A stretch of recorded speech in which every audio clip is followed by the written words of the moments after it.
Hi, I'm Cameron Ryan from SalonCapri here on Newbury Street, and today we're actually going to be doing a faux hawk Dutch braid ponytail. I'm actually going to gather all of the hair in a ponytail.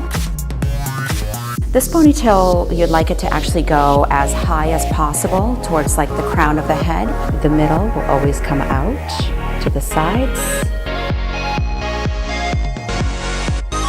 This is the part where it actually will give it more of that, more editorial look to your braid.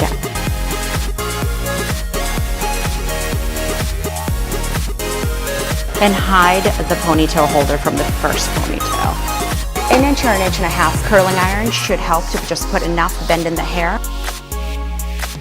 And that's all you're teasing from the top, just to kind of give it a little bit of kick. And that is all.